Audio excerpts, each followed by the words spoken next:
Judge Boasberg's emergency order to halt the deportation flights.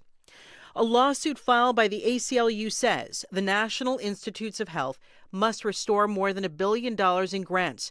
The organization is also demanding the administration stop its, quote, ideological purge of federally funded research. From member station WBUR, Martha Biebinger has details. The ACLU claims the NIH's canceling of research because it mentions gender identity, diversity, vaccine hesitancy, and COVID is unconstitutional and unlawful.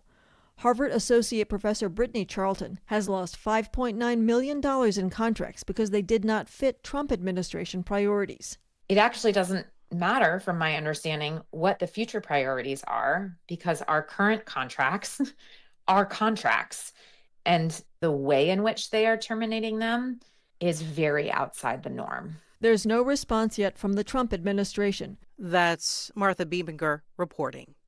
The Dow Jones Industrial Average down 1,200 points. This is NPR News. Live in Houston, I'm Gabrielle Dawkins. Houston's police, fire, and solid waste departments are running over budget on overtime expenses. The overtime costs complicate the city's effort to address a more than $330 million budget deficit. News 88.7's Dominic Anthony Walsh reports. The departments are projected to spend $135 million on overtime this year. That's more than double what the city budgeted for. The mayor's finance director, Melissa Dubowski, says overtime expenses in past years were supported in part by federal funds. I think it's misleading to paint a picture that the amount of overtime that's happening has increased drastically from prior years. It's just the funding source is different. City Controller Chris Hollins says even taking that into account, the gaps between what was budgeted for overtime and what's been spent has reached record levels. The facts are the facts, and no spin changes the situation that we're facing. I'm Dominic Anthony Walsh, News 88.7. Houston ISD state-appointed Superintendent Mike Miles recently testified at the state capitol to advocate for a bill that will give more power to the Texas Education Agency. Houston area State Senator Paul Betancourt drafted a bill that would give the state agency power to make its A through F accountability rating system more rigorous. Miles on Tuesday asked lawmakers to support Betancourt's bill. A high-performance culture requires raising expectations and developing a mindset of continuous improvement. It also requires rigorous accountability. The bill would also prohibit school districts from challenging TEA in court for its rating system. Local authorities raided over a dozen game rooms across the Houston area yesterday, trying to crack down on illegal activity. Multiple outlets report that over 100 slot machines were removed at one game room alone. And on the UH campus, it's 81 degrees and mostly cloudy. I'm Gabrielle Dawkins, News 88.7. Support for NPR comes from NPR stations. Other contributors include Charles Schwab, offering investors choices like full-service wealth management, advice, investing, and trading on Think or Swim. Learn more at schwab.com. And from the Doris Duke Foundation.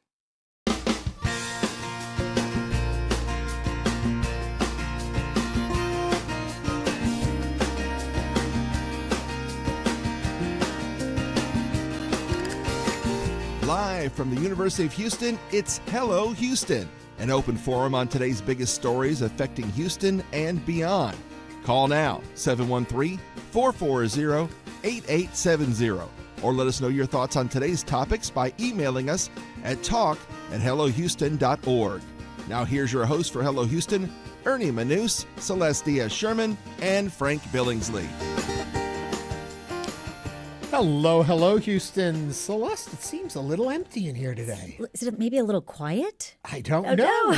Well, if you're watching us on the live stream, which you can do, and you can find us over at the HoustonPublicMedia.org website, and there's a link to watch live, and you can watch the YouTube of our show as we're doing it. So you can join in that way. That's right. And it happens very quick. The link goes Very up. quickly, it pops So you up. have to catch us and click that link, and then you'll see us. Yeah, if you join come us. too early and you're like, where's the link? Wait till 11, then it's there. But what we're talking about when we say that it's kind of empty in here, Frank is out in the community today. He had a commitment, and so he couldn't be with us in studio. But we live in an amazing age where we can have him on the phone with us. Hello there, Hey, Frank. Frank. Hey, my peeps, how's it going? Hey, I can't believe it. This is great because I made a commitment several months ago to be the MC for the Assistant League of Houston's Books and Brunch. And so I'm at the Briar Club to do that. I don't know if you know about them. They raise great money for Operation School Bell and scholarship programs, and Assistant League reads. They do so much for the kids. And they have a couple of authors during lunch. And one of the authors I'm going to be talking to later in this hour, Jane Becker, she has written a book called Character Matters. Mm-hmm. She's it's really cool snippets of her time with George H.W. Bush, number 41. She was chief of staff for 20 years. And so she reached out to all the people that knew 41 and said, tell me something about him. So that's a great little book. So I'm going to be talking to Jane, but here, this is the story. Russell Ibarra, who is this famous Tex-Mex entrepreneur, he took Gringos in Pearland and he's made it into a huge conglomerate of restaurants. He is stuck in Toronto with snow. So our second author is not here. Oh, no. Well, but they have another author. They have another author. They have Frank Billingsley there. I know. Maybe I'll just step up and tell my story. They've actually had me as an author before when I wrote my book, so maybe I'll just step up and we'll talk. But it's going to be a great time. I'm just sorry I'm not there because you guys have some great subjects today. And current sessions, I may not be able to be a part of that at the end of the 2 hours. But if I don't get to tell you my current obsession, we're going to talk about it tomorrow because it's really cool and I can't wait. Well, we miss you, Frank. You are always my current obsession, and the sooner you can get back in studio, the happier we'll be. You knock them dead at lunch, okay? Okay, thank you guys. Love you both. All right, we'll see you soon. Yeah. Oh, it's good to hear Frank. He's out there keeping busy. It's part of the whole DNA of this program is we are part of the community. Absolutely. And so you'll be seeing the three of us at different events around town. In a couple of weeks, we're going to be, I guess that's only next weekend already. Next weekend. We're going to be emceeing the Art Car Parade. I can't wait. We'll be talking more about that too. So Hello Houston is everywhere you are. So watch out. But we also invite you to be part of the program while we're doing it. Easiest way, give us a call, 713-440-8870, or you can email us, I got choked up there. talk@hellohouston.org. Send us an email. What I really want to know about today before we get into our topics is current obsessions. What are you obsessed about? We'll be doing those in the second hour of the show, but start sending in some of them. It's a more fun conversation if there's more of you participating. So again, email us, talk@hellohouston.org. Okay, a lot going on in the news. There is. But, first, Ernie, how we open Hello Houston with the hot topics and the headlines. And yesterday we were talking about how, New Jersey Democrat Senator Cory Booker setting the record for the longest speech in the record chamber, and so we were kind of joking about it. We got a bit carried away with Depends and things like that. And we were making a lot of jokes. But last night was really thinking about that because we're on a 2-hour show and it feels like a marathon. But to speak for 25 hours, it was remarkable. So I started reading a little bit about how he did it. And just to clarify, he did not sit, he did not eat, he did not use the restroom. He hydrated himself hours before. He prepared. Whoa. He did not use the restroom. He did not use the restroom. So then I gave misinformation yesterday. My understanding was that they knew he would need a break, so people were posed to give long questions so he could run off and come back. That is partially correct. Oh, okay. Partially incorrect. So one of the strategies Booker used throughout the day was having his fellow Democrats ask questions, which was really the only way that he could actually yield without losing the floor. But it's only partial relief, and that's because the senator must remain while others are talking. So he sat there and took all of those questions, but I guess it was a way to preserve energy. Yeah. But he didn't wander off, as Frank and I are known to do. As soon as we go to commercial, the two of us go running down. That's fascinating. Yeah, I just thought that was absolutely fascinating, and I wanted to clarify because we were posing those questions. Okay, this is not on our agenda for today, but have you ever had to go a long distance and you had to pace yourself? Give us a call and tell us the tricks you used. 713-440-8870. I'll give you one. I used to host the Houston Public Media Spelling Bee, and we were on live for 5 hours at certain times, certain years, and I wasn't allowed to leave the studio because the show was going on live the whole time, the competition. So I would cut off all fluids and foods earlier, fluids 2 hours before the show, and then I never drank the whole time we were on because I couldn't leave the studio. Yeah, that's incredible. Fascinating. Isn't it? Oh, yeah. Well, let's get to some real topics that really do matter outside of our bathroom habits. That's right. So starting off our first topic, the Texas State Senate passed a bill, SB 16, that would require people to provide proof of their citizenship to register to vote in state elections. You would have to send in an application and then show proof with a birth certificate or a passport. Senate Bill 16 would basically require the state to prepare two ballots. So we would have a federal election ballot, and then we'd have our state election ballot. It would also enact criminal penalties for anyone knowingly registering to vote that is not a citizen or knowingly registering a non-citizen to vote. The bill passed the Republican-led Senate on a party-line vote and is now under consideration in the Texas House of Representatives. Do you agree with this bill? Give us a call, 713-440-8870. Interesting point to add into the conversation is that about 10%, I've seen 9, I've seen 11, around 10% of voters don't readily have these documents available. Birth certificates, proof of citizenship. I understand philosophically you have to be a citizen to vote. You have to be in the system to participate in the system. But for folks who don't have those kind of documents, does it become an impediment to going to vote? Do they decide, I can't find them, I'm not going to look for them, and so voters go down?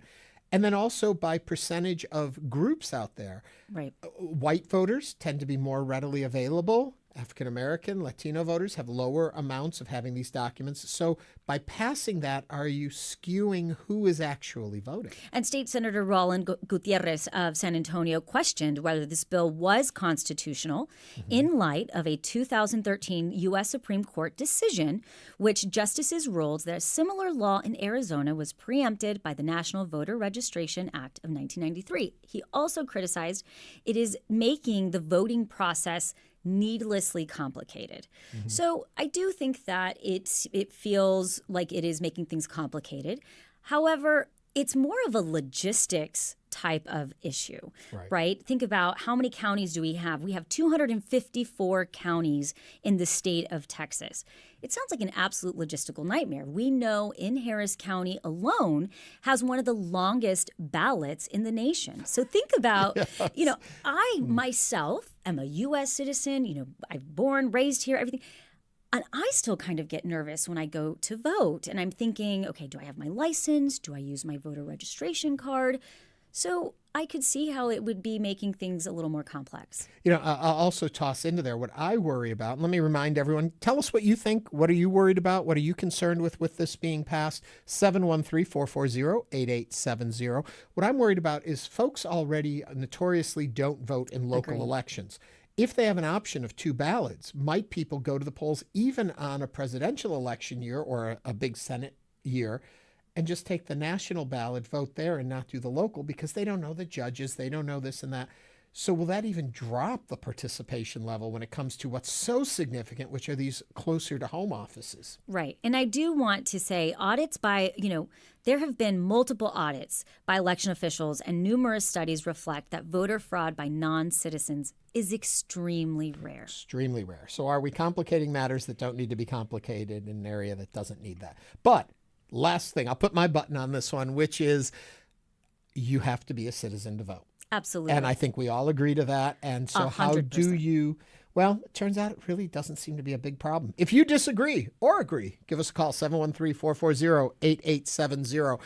Just mentioning closer to home, let's come into the mayor's office. So Houston Mayor John Whitmire clashed with the city's chief financial officer, Controller Chris Hollins, after the Controller's office presented an explosive report on overtime spending to City Council. According to the Controller's presentation, the solid waste, fire, and police departments have spent $135 million on overtime this year, more than twice what was budgeted for. Whitmire's office downplayed the presentation and pointed to recent leadership changes at the departments. If you're not alarmed by these overtime figures, sir, then we got a real problem. No, and we're addressing it Mayor, with the new city directors. Has faced real challenges for years. I'm not going to get into a debate with you. We're just clearing the record for the public. The record is that we have record overtime. The overtime expenses complicated the city's effort to address a more than $330 million budget deficit, which we've been talking about quite a bit this week on our show. What are your comments on the city's budget? Are you picking a side? Why don't you give us a call? 713-440-8870. Celeste, what are you thinking on overtime? Well, for starters, we had both Controller Hollins and then we had Mayor Whitmire both on the show on different days. And you can see those interviews on YouTube if you didn't catch them. And I feel like it's really unfortunate because truly at the end of the day, they both said they wanted the same things in very different ways. Mm-hmm.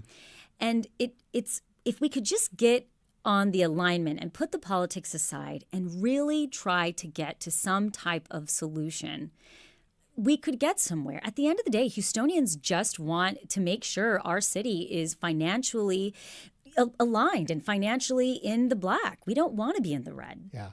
As we were listening to, as we were setting up for the show today, of course, we had our headlines, our news going on. And I do believe what they said during that report was that the overtime, the amount of the overtime is not different percentage-wise than it has been. Okay. It's just that the budget streams in which they are getting it. Now, I may be misrepresenting that, so we'll try and get that exact. But it seems as though on paper, it looks like a situation, but it's not a new situation. Right. And that's very interesting because I feel like, now this is a little, I don't know if I should say this, but sometimes it feels like it gets political and every mayor's like, well, I inherited a bad budget. And it's like, well, did you really? Is this, how are you making it better? And that's what I want to know. What I was thinking was... Is it getting hot in here? No, what I was thinking is, you're the second wife who comes into a family, and the first wife overspent everything, and now your husband says, okay, you're the second wife. What are you going to do to straighten this out here? Or the second husband to a wife. And it's like, we face these budget things all the time, but we don't have change of leadership like that. This is a terrible way to illustrate it. I'm following you.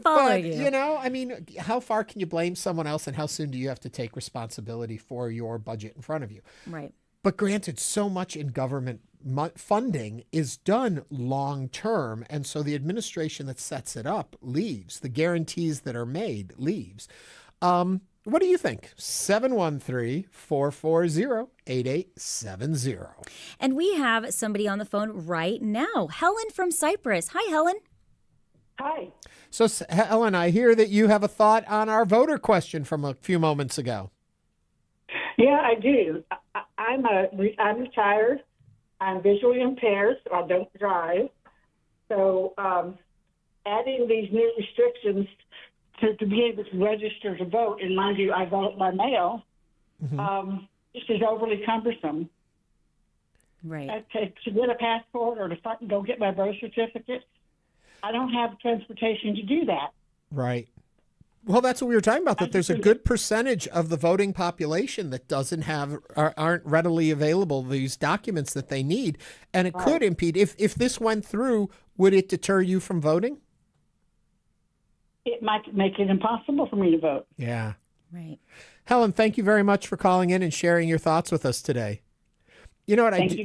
Thank you. I do want to check and verify what exactly it takes to become registered to vote, because you are on the rolls. You have done something to be eligible to vote in the first place. So is this just repetition of something you've already proven? To register to vote, don't you have to prove citizenship? So then why, when you vote again, do you have to redo it? Right. And it sounds like we have Sue on the line from downtown who is an election worker. Hi, Sue. How are you? Hi, how are you? Hey, Sue, help me out with this one, too. To get registered to vote initially, what do you have to prove? You have to have your driver's license. You have to have proof of address, obviously. I'm also a voter registrar as well. Mm-hmm. And so all of those questions on the registration form. So am I right to assume? Am I right to assume then you've already proven all of that, and that then having to do it again when voting might become cumbersome? It will definitely become cumbersome. That is the whole point of adding those extra measures in order to set the bar even higher for people. It will definitely cause a chilling effect, even for us registrars, because if it becomes a crime for us to register someone who, as it turns out, when the registrar's office does do the research, because they're the ones who vet the registrars, the potential voters. That's the entire purpose of that office. If it's a crime and we are held liable for someone who falsifies those documents, we're not going to want to register too many people. I mean, not too many people walk around with their birth certificate to hand to someone, even though we do take an oath of privacy, etc. Yeah. They're not going to want to hand people their birth certificate to verify all of that. Sue, I want to thank you for calling in, but I also want to thank you for the work you do. Voting is it's singularly important in our whole form of government, and you taking the time to do it. And I know for those of you who work in this field, it has become more difficult in recent years, and so I appreciate the work you do. Thank you so much, Sue, and thank you for calling in. Thank you so much. Thank you. Speaking of doing good work, men's basketball, UH. That's right. University of Houston fans waved red and white pom-poms high as the Cougars boarded the bus Wednesday for the NCAA Men's Final Four in San Antonio. And we couldn't miss out on the fun. A Houston public media reporter, Gabrielle Dawkins, caught up with Natasha Saad, a proud alum, says she's attended every basketball game for the past 2 years and is ready for UH to take home the championship trophy. Well, it's good for the school. It puts Houston on the map. It gives us a lot of recognition. I also want the parade. If we win, I'm pretty sure there's a parade, big celebration. It'll get all the community together. Everyone will take UH more seriously. We've been getting called the underdog, so this would be really good for the school.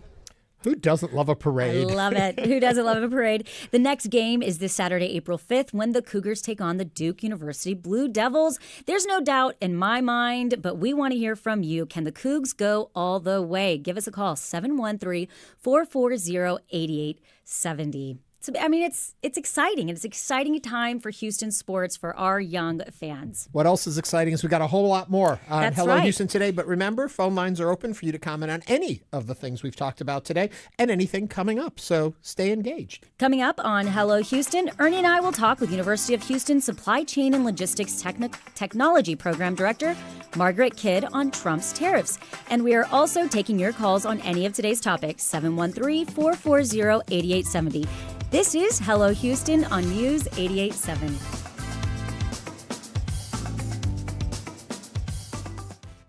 You have the power to make a difference right now. Support the news and information that keeps you connected to Houston and the world. Your gift today strengthens our independent reporting and thoughtful storytelling, and you don't have to wait for the spring fundraiser to take action. Why wait? Step up now and protect the independent news you count on every day. Make your donation now at houstonpublicmedia.org/donate or call 888-909-0887. I'm News 88.7 afternoon anchor Gail DeLauder. When I came to Houston, one of the first stories I covered was in Jasper, the James Byrd dragging case. I was on that for a very long time. I covered all the defendants in that case, and it's hard to put into words the emotion of that story and what we heard during the trial. So that is something that is always going to leave a huge impact on me. I covered courts for a long time here in Houston and just a myriad of big cases, very emotional, very dramatic cases that have happened here in Houston. So we had been expecting Wednesday to be Liberation Day, but Thursday to be Retaliation Day. Other countries have been drawing up lists of American products that they could target, and that could definitely hurt American exporters quite a lot. I'm Rachel Abrams. That's Today on the Daily from the New York Times. You can hear The Daily coming up tonight at 7 o'clock. Hey, it's Francis Lamb, host of The Splendid Table. This week, we have two chefs who are really pushing the boundaries of what we talk about when we talk about soul food. Celebrated Atlanta chef Todd Richards and beloved TV host Carla Hall of the new show, Chasing Flavor. It's coming up on The Splendid Table.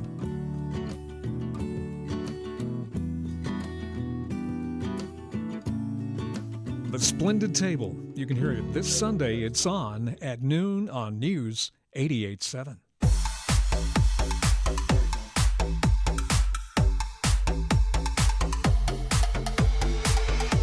And now back to Hello Houston. To comment on any of today's topics, call 713-440-8870 or email us at talk@hellohouston.org. Now back to Ernie Manous, Celeste Diaz-Sherman, and Frank Billingsley. Cat's out of the bag. Those little bumpers are pre-recorded because it's only Ernie and Celeste here today. Frank is out in the field enjoying our community and doing the work of our station as an ambassador out there.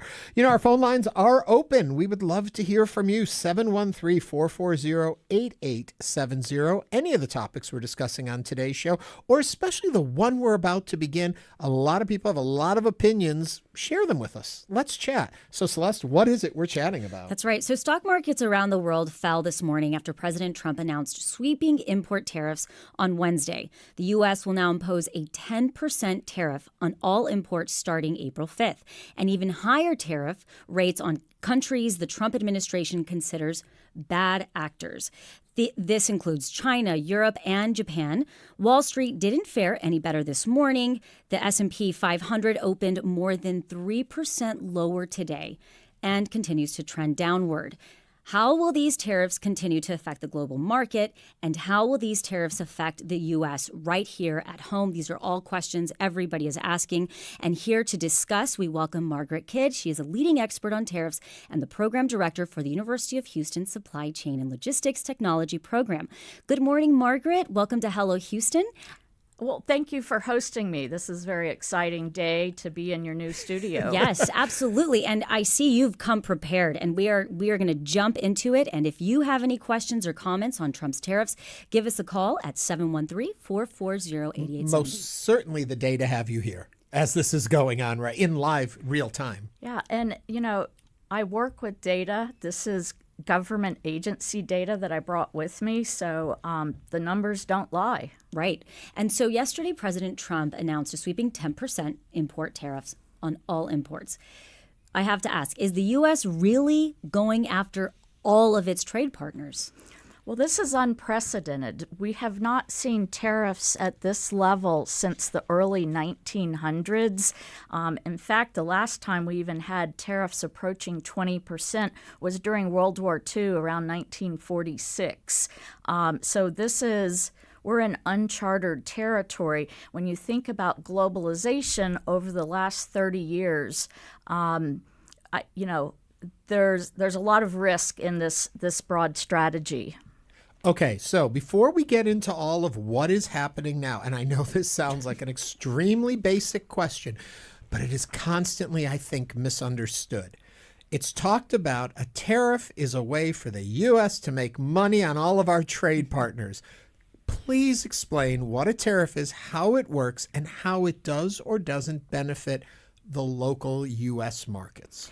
Consumers pay the tariff. So when you import goods, let's say I'm IBM or I'm Tesla and I'm bringing in some auto parts, the importer pays those duties, and then that is passed on in the price of the particular item. So we have historically had very low tariffs in the U.S., probably the lowest for a developed country. And I mean, we're talking about import tariffs as high as 34% on China, plus the last round, so I think they're closer to 60%. The EU, 20%. Think about all the goods we buy from Europe. Luxury clothing, wine from France. But here's a real big one. Vietnam, 46%. And I sit here and think about all those Nike tennis shoes, which about 50% are produced in Vietnam. And, their higher end models may cost a couple $100. We'll add 46% on top of a $200 pair of tennis shoes, and you're looking at $350. So at some point, consumers are going to pull back and just say, we can't afford this. Before let's grab this and get into what's actually happening, I just want to wrap this whole thing up to understand. So why is the concept out there? Why do people believe that those importing the items to this country will be paying this additional amount of money? That, if I'm not mistaken, it's when it's brought into this country, we put an additional percentage on it.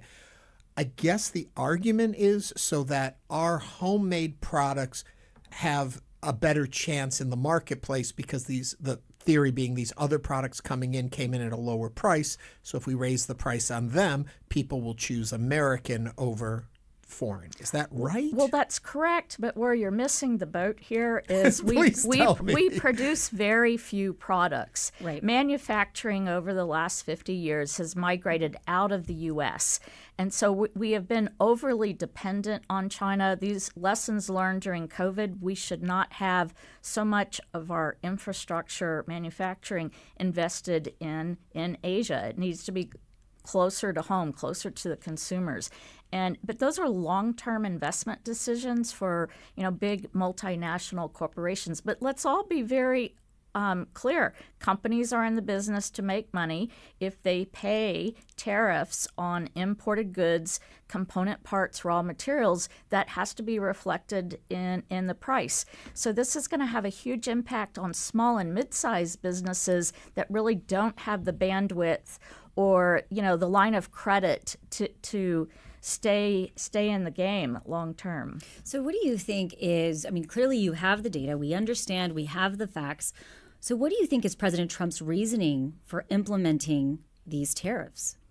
Well, that's a great question. I frankly, I don't really know.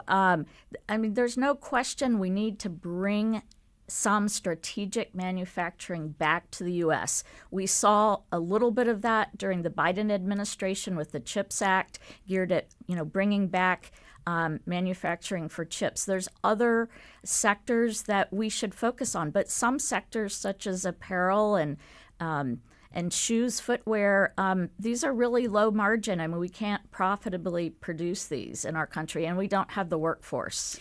We're speaking with Margaret Kidd. She is a leading expert on tariffs and the program director for the University of Houston Supply Chain and Logistics Technology Program.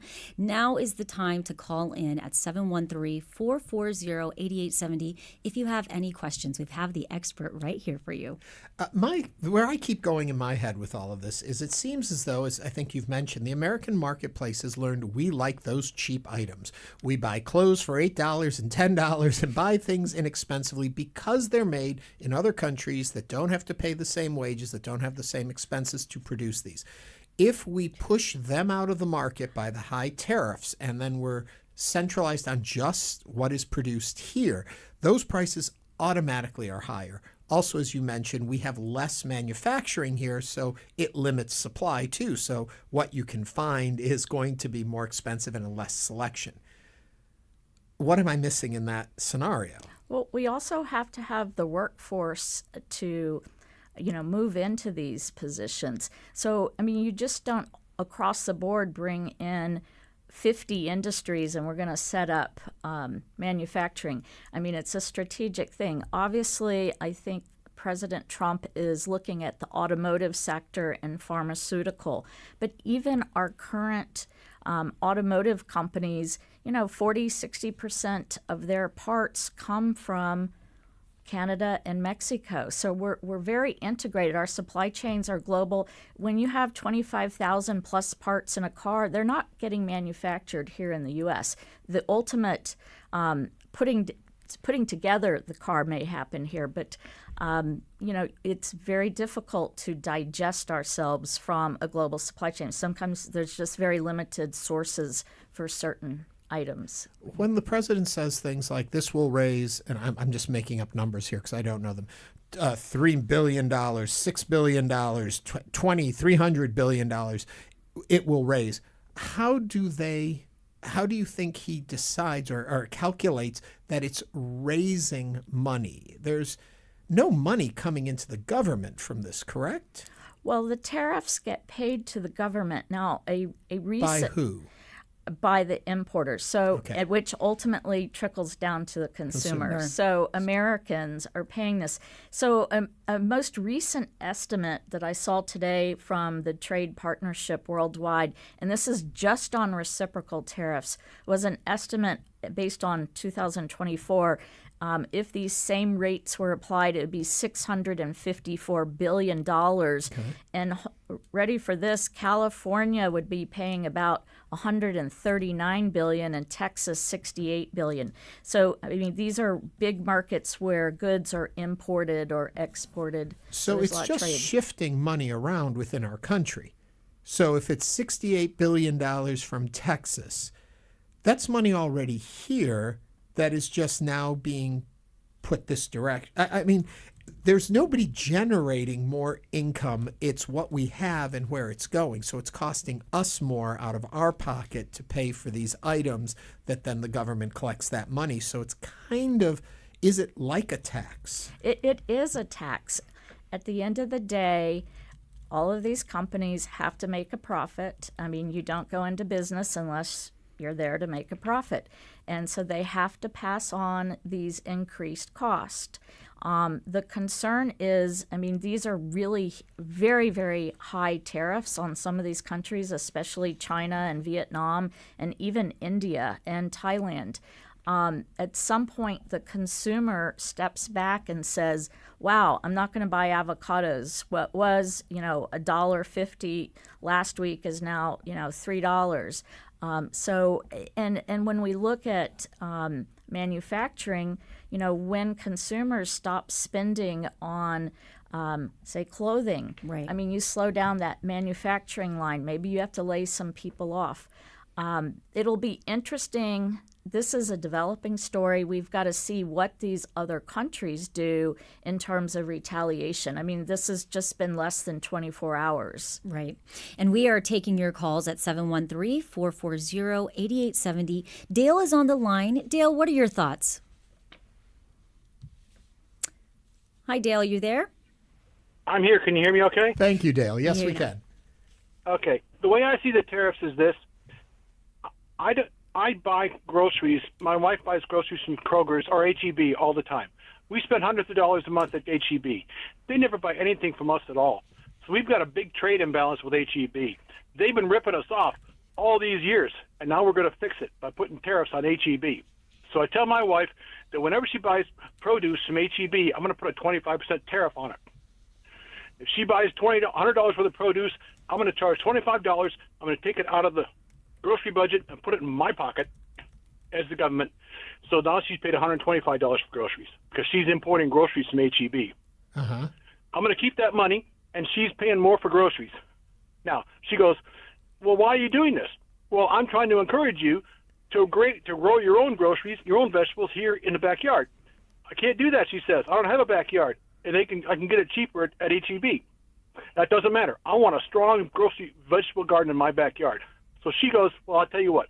I can find another field out there that's got better production. I'm going to go raise vegetables in another field down the road, and I'm going to bring them in. I say, no, that's importing. I'm going to charge you a tariff on that, too. Even if she owns the field, yes, that's importing, too. If Ford makes parts in Vietnam and sells it to itself internally, Ford's going to pay a tariff on its own parts. If my wife raises groceries in another field and brings them into the house, I'm still going to charge her a tariff. Who's paying for this? It's a shell game. Dale, I think you'll agree. That's how tariffs work. What I'm hearing from you, Dale, is basically it's the same budget. You're just shifting your money around. But no, H-E-B didn't pay anything more. No, they didn't pay a dime more. Yeah. My grocery budget just went up, and I'm telling people that I'm making all this money, and I'm fixing the problem with H-E-B. Dale, They've been ripping me off all these years. No, they haven't been ripping me off. I've been buying them from them rather than grow my own because I'd rather buy from them than grow my own. Dale, thank you for that example. Margaret, your thoughts on his H-E-B and his wife buying his avocados? Well, we've gotten very spoiled in the United States because we can have fresh flowers and fresh fruits and vegetables all year round. And that's not available to grow locally. And it's because we are importing from South America and Mexico, from another climate so that I can have my blackberries all year. That is absolutely right, Margaret. I lived with my family in Australia in 2019, and I would go to the grocery store, and one day there would be grapes, and by the end of the week, I'd go back for more grapes, and there would be no grapes. And I would ask, do you know when you're going to get another shipment of grapes? And they'd say, we don't know. Well, you know what we do know? Our number is 713-440-8870, and Michael used that number to call us from West Park. Michael, what's on your mind? There would be no grapes. I would ask, you know when you're going to get another shipment. Oh, Michael, you got to turn down your radio. We do know. Our number is 713-440. Well, Michael turns down his radio. Let me ask you this quickly, Margaret. What does this do then to the global economy? Because if we stop buying because the prices are up, so these exporting countries, their industries could collapse because we know it. We're big consumers. It's a huge impact on these other countries. This becomes possibly a global recession. So we're already seeing signs of consumers slowing down their purchasing. Because of the interconnectedness of all of our economies, this is absolutely a global phenomenon that could happen. And the data is escalating in terms of the probability of a recession. The latest numbers I saw were around a 50-50 chance if we might actually go into a recession. But we're going to have inflation and slow growth. Let's find out if Michael's back with us. Michael, are you there? Hi, how you doing? Hello, Ernie? Michael. What's on your mind? Okay, I'm an international lawyer, and I have offices here in Houston and in Madrid, Spain. Mm-hmm. And these tariffs are simply going to be a disaster for us, for Houston, and for international trade in general. More particularly in Houston, you realize we have a huge export economy, and we can start with energy. And, of course, if it's tax coming in, it's going to be tax when it arrives overseas. And then there's a number of things that, let's face it, we can't do here. We don't grow coffee. We don't do bananas. We don't do avocados, all sorts of stuff. And the point is, the antecedent to this is the Smoot-Hawley tariff of 1930, which essentially deepened the Depression. And I believe that if these policies continue, they're going to wreck international trade and the economy in itself. I want to point out, Ernie, for example, I'm looking at Spain's one of Spain's most important dailies, El Mundo. Michael, I need you to point it out really quickly because we're almost out of time. Okay, that's all their front page is all about, is the American tariffs. This is crazy. Well, Michael, thank you for your call. I'm sorry I had to cut you short at the end there. Margaret, 2 words, future. Give it to me. What's going to happen? Texas is very vulnerable because we're the #1 export state for the last 28 years. Our last caller was spot on. Our largest export product in the U.S. is oil and gas.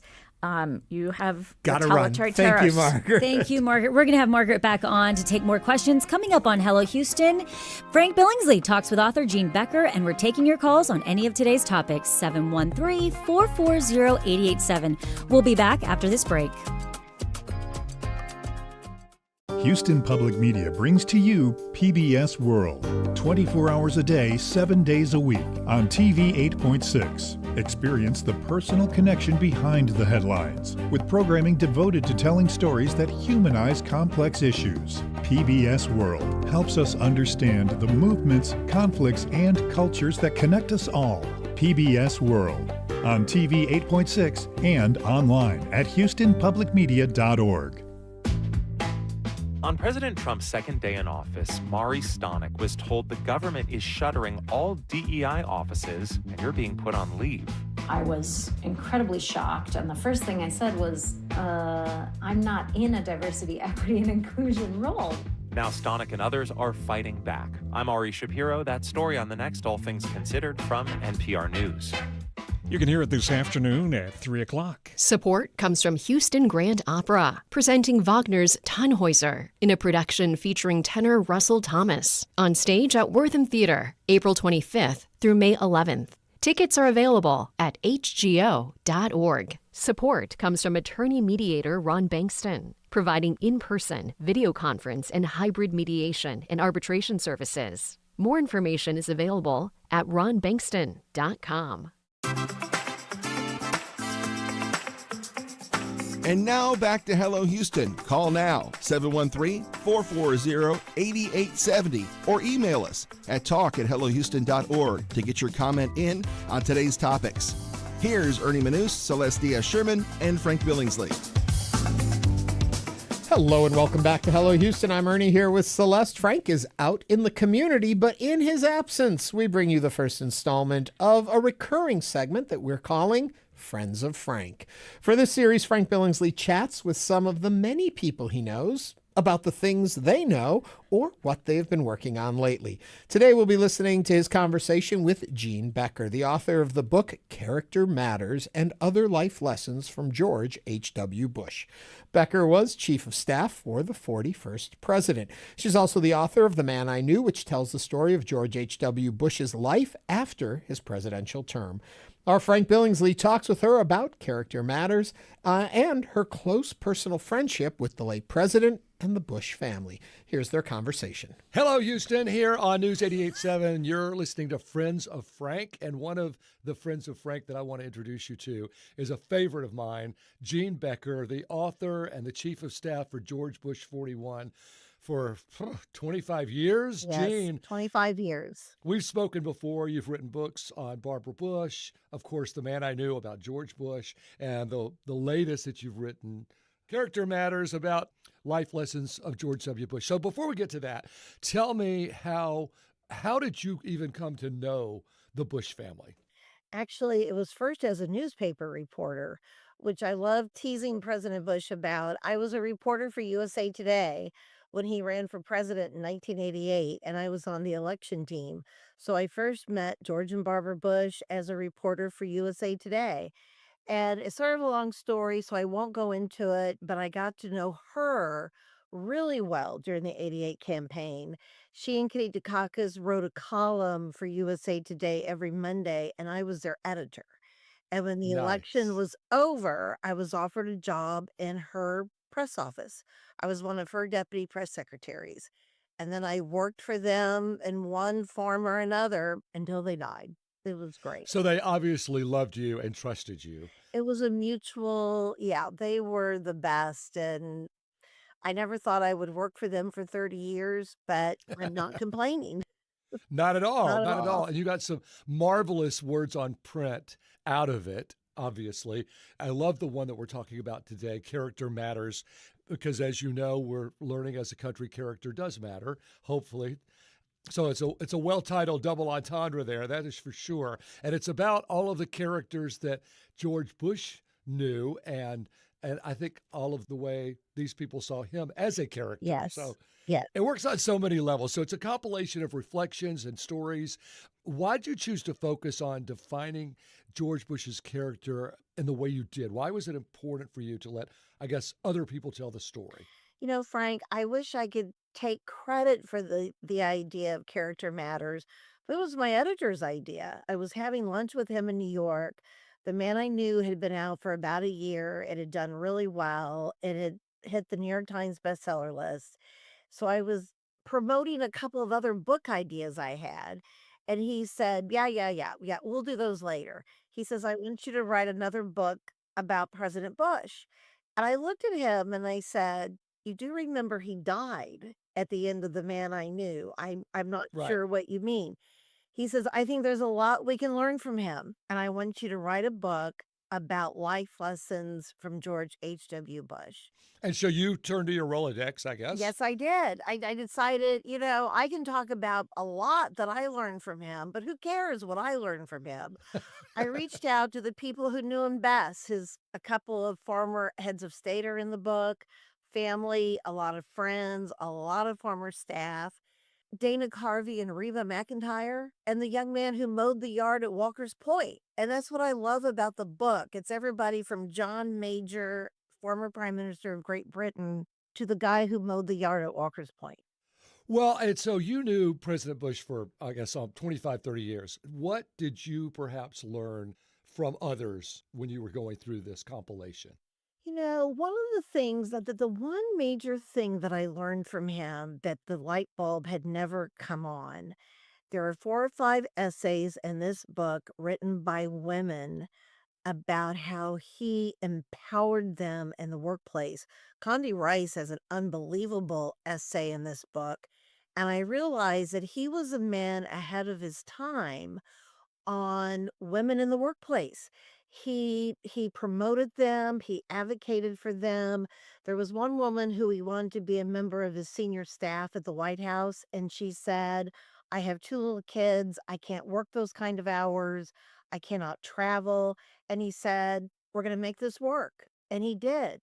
And, you know, Frank, I knew how he treated me, which was Yeah. with great respect. And I certainly never felt he treated me differently because I was a woman and not a guy. But I didn't, this goes back to the 1960s when he was in Congress. He was a man ahead of his time, particularly for a man of his generation. I was really proud of him. Yeah. Well, he was obviously married to a very strong Yeah, woman. So that would be true. yes, it would be dangerous not to respect that. I want to point out one little segment that I really enjoyed, and that's about his sense of humor. This is from Hutton Henson Higgins, and he tells his story that this might surprise you, quote, "This might surprise you, but he also taught me to be bold with fashion. He walked out one day to do an interview wearing a fully sequined jacket from the Oak Ridge Boys. I must have given him a look as he said, 'You never said which jacket I had to wear.'" So, he had a great sense of humor. He had a wonderful sense of humor. He loved to play jokes on people. When you came away from this, did you just let the story tell itself? Because there's leadership and Yes. decision making and hard decision making, and then there's the lighter side, and you mix it up really well. Oh, So thank you. how did you decide where to put what? You know, it was hard. And I think I finally told my editor this, that the stories were filling up my inbox. My deadline was Memorial Day of 2023. The book came out last April. I did not type the words chapter 1 until April 1st on April Fool's Day. And for the next 2 months, all I did was write and organize. It took me a while to figure out how to organize it, but you're a writer. You know how this works. The light bulb came on, and I think it came on at 3:00 in the morning. And I'm like, Of course. I got it. I know what I'm going to do, and organize it into the different chapters. And it was like putting a puzzle together. As I tell people, I didn't really write this book the way I wrote The Man I Knew.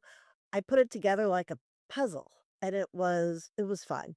It just had to come together. It just had to make sense. Yes. So I know George Bush, pivoted a lot in his career and his life. He went on paths and U-turns, just like all of us. Do you take away a particular lesson for all of us that we can get from George Bush and the way he lived his life? Yes. And I love talking to young people about his example of how to live a life well lived. And you sort of made the perfect point. He pivoted a number of times. President Bush was not afraid to think big or to take chances. And he used to quote, as did Barbara Bush, hockey great Wayne Gretzky a lot, that you miss 100% of the shots you don't take. Take your shot. And it's such a great quote. And he was a successful oil man, but he gave it all up for politics. And he gave up, just to run for president of the United States takes a lot of guts. I loved how courageous he was and decisive he was. And he won some and he lost some. But he said, if you don't take your shot, you're not going to win anything. So I learned from him not to be afraid to think big. If you lose some, you lose some. Yeah. I love this bit from, this is page 152 and 153 from Chase Untermeyer. deciding to talk about the lessons that he learned from George Bush. And he's got this a whole bullet points. And I'm not going to go through all of them, but, write personal notes. Clear out your inbox by the end of every day. So yeah, I did not learn that from him, unfortunately. If we could all learn that, but be friendly and polite to everyone, especially, quote, little people. Let your people go and pursue their own goals, but keep them in the circle. Defeats become victories. Nice guys can finish first. Be on time. Make the other person, I know, right?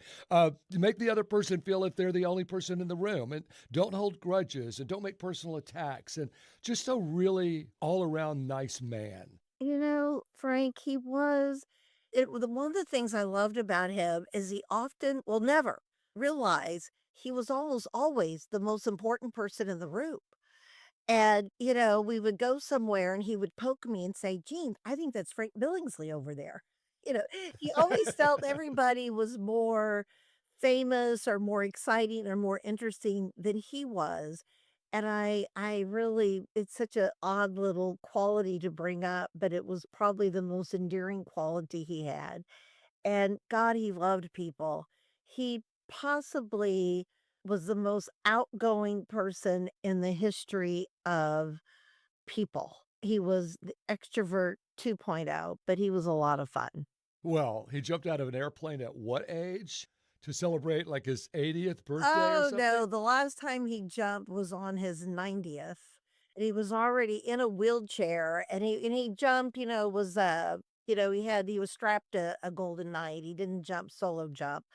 But I told him I did not, I called his oldest son. That would be the 43rd president of the United States.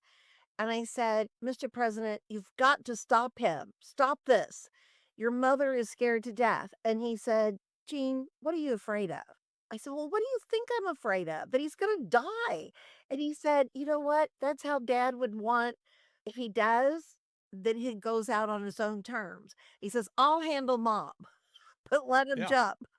Jumping out of a plane. Well, Gene Becker, I want to thank you for jumping on to Hello Houston here on 88.7 for us. You are a true friend of Frank, and I appreciate that you've been on Friends of Frank this morning. I really do. And I look forward to the next book. Well, being called a friend of Frank Billingsley, this could be the highlight of my year so far. I'm pretty sure that it is. And I am writing another book, so stay tuned.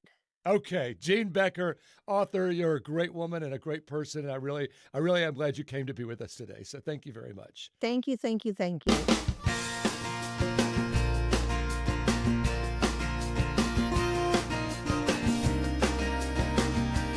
You're listening to News 88.7. Forecast today, mostly cloudy, breezy. We'll get up to around 90. It's 82. Your NPR station, KUHF Houston, News 88.7. It's 12 o'clock. Coming up this hour on Hello Houston, we'll discuss why two top City of Houston officials aren't getting along and why you won't be hearing the name of a familiar Houston storm in the future. I'm Ernie Manous. Are you curious what we're obsessed with this week? You'll be finding out later in the hour when we discuss our current obsessions. And I'm Celeste Diaz-Sherman. She's one of the brightest stars on Broadway and will be in Houston tomorrow night. Later this hour, Ernie's conversation with Sutton Foster. We want you to be part of the conversation. You can call us at 713-440-8870, and you can watch us live on YouTube at HoustonPublicMedia.org. It's day 4 of Hello Houston, and we're just getting started. All that coming up in the second hour of Hello Houston. First, the news from NPR and News 88.7. Stay with us. Hello Houston is made possible in part by founding sponsors John Bradshaw and Kathy Sanders, and by gifts from listeners like you. Live from NPR News, I'm Lakshmi Singh. President Trump's 25% tariffs on imports of cars and parts took effect today. Canadian Prime Minister Mark Carney says his government is retaliating. Today I'm announcing that the government of Canada will be responding by matching the U.S. approach, with 25% tariffs on all vehicles imported from the United States that are not compliant with CUSMA, our North American Free Trade Agreement. But Carney says unlike Trump's auto tariffs, Canada's will not affect auto parts. He says Canada knows the benefits of the neighbor's integrated production system. Yesterday, the U.S. Senate held a largely symbolic vote to cancel the tariffs on Canada. 4 Republican senators voted with the Democrats to rebuke the president's actions that they warn will actually harm American businesses and consumers. President Trump argues the U.S. has been unfairly subjected to higher tariffs in other countries. He says the auto and other sweeping tariffs he's announced will help level the playing field. His Truth Social site has posted a list comparing tariffs on U.S. goods with those on other countries. African countries are reeling. Kate Bartlett reports the U.S.'s highest tariffs will hit the tiny nation of Lesotho. Last month, Trump joked no one knew where Lesotho was. This week, he levied 50% tariffs on the tiny mountain kingdom that is one of the poorest nations in the world. Lesotho has a large trade surplus with the U.S., to which it exports mainly textiles and diamonds. South Africa was also hit by some of the highest tariffs at 31%, which Pretoria labeled punitive. African island nations Madagascar and Mauritius were hit with 47% and 40% tariffs respectively. For NPR News, I'm Kate Bartlett in Johannesburg. A House Republican proposal to sell some federal public lands is generating swift backlash from environmentalists, and even some in the GOP. NPR's Kirk Sigler with details. House Republicans already inserted language into budget rules that could make it easier to sell federal land. And now, as lawmakers look for more revenue to offset President Trump's tax cuts, the controversy is again heating up, even as specifics of any plan are murky. Republicans from western states where the federal government owns half or more of the land have long tried to wrest control of it in favor of more mining and logging, or lately home construction. Yet some in the GOP from states where hunting and hiking access is a political force have introduced bipartisan legislation to prevent any sales. This latest budget controversy follows the U.S. Supreme Court declining last fall to hear a challenge by the state of Utah over federal control of land in that state. Kirk Sigler, NPR News, Boise. The Dow Jones Industrial Average is down nearly 1,300 points, or more than 3%, at 40,931. This is NPR News. Live in Houston, I'm Gabrielle Dawkins. The civil rights organization Asian Texans for Justice gathered at the Capitol Wednesday to protest a bill that prohibits people from certain countries from buying land in the state. News 88.7's Tom Perumian reports. House Bill 17 specifically bars certain persons, proprietors, and owners of companies from China, Iran, North Korea, and Russia from buying land in Texas. The group maintains the bill is fundamentally discriminatory. Speaking during their press conference, State Representative Jean Wu called it a slippery slope. What my big concern is, my real concern, is not just the ownership of land, but this is the very first step that we take on our march back towards the Japanese internment. Wu says anti-alien land laws were enacted to target Asians since 1882's Chinese Exclusion Act. Though mostly repealed during World War II, the act severely restricted immigration of Chinese until it was fully repealed in 1965. I'm Tom Perumian, News 88.7. Bike Houston is firing back against justifications given by Houston Mayor John Whitmire on Tuesday's Hello Houston show over the removal of bike lanes on Austin Street. Whitmire says people in the neighborhood want easier parking access, and first responders have found the so-called armadillo bumps used to separate the bike lanes from lanes of traffic are a nuisance. On Wednesday's Hello Houston, Bike Houston Executive Director Joe Catrufo says Mayor John Whitmire is listening to the wants of some, but not all. The mayor, any mayor, has a moral obligation to ensure that regardless of how you get around, that you have safe access, that you are able to get home safely at the end of the day. Head over to our website, more on the controversy over bike lanes at houstonpublicmedia.org. It's 82 degrees, mostly cloudy with a high of 90 degrees. I'm Gabrielle Dawkins, News 88.7. Support for NPR comes from NPR stations. Other contributors include Fisher Investments. Fisher is committed to helping clients stay on track to reach their financial goals and enjoy a comfortable retirement. FisherInvestments.com. Investing in securities involves the risk of loss.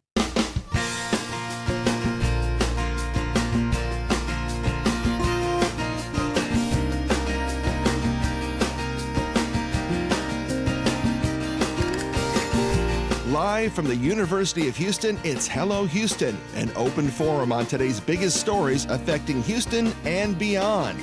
Call now, 713-440-8870, or let us know your thoughts on today's topics by emailing us at talk@hellohouston.org. Now here's your hosts for Hello Houston, Ernie Manous, Celeste Diaz-Sherman, and Frank Billingsley. Welcome back to Hour 2 of Hello Houston. I'm Ernie Manous. With me is Celeste, and Frank is out in the community doing the work of Houston Public Media, out there engaging with our community. You'll be seeing us, as we mentioned in the first hour, all over the community as we bring Hello Houston home. Yeah, we talked about this on the first day of the show, is like coming up with a better name for the whole community, because I don't like saying like the greater Houston region. There's got to be a fun name for it. But it hasn't caught on. Nobody seems to want to play in my sandbox. We've gotten lots of comments, but no suggestions about that. Yeah. I do want to also mention Frank is in the community, but you did just hear Frank's interview in the end of the last hour with Gene Becker. You can hear the full interview over on our website at houstonpublicmedia.org, where you can find a lot more supplemental material that goes along with Hello Houston. You can also watch us live streaming on YouTube. There's a link right there for that. And back shows are categorized there, cataloged there. And we love that you guys have been commenting on our YouTube channel, and we just want to thank you all for commenting. Keep those comments coming. We're going to read a few of those. I want to remind everyone how to do it. Okay, go ahead. Call us, 713-440-8870. Email us, talk@hellohouston.org, or comment alongside the YouTube. We're following all of them. We've had a lot of comments so far today. Cosme Garcia said on YouTube, love the show. Like that one.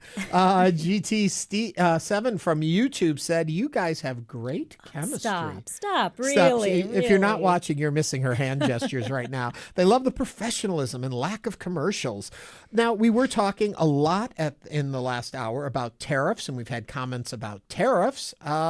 And we're still taking some of the conversations. One person said, how will this impact pharmaceuticals since we're not producers of many of these drugs? That was Tina from the Second Ward. And Denise from the Heights says, I'm a small business owner in the wine business. 90% of my business are European exports. Wow.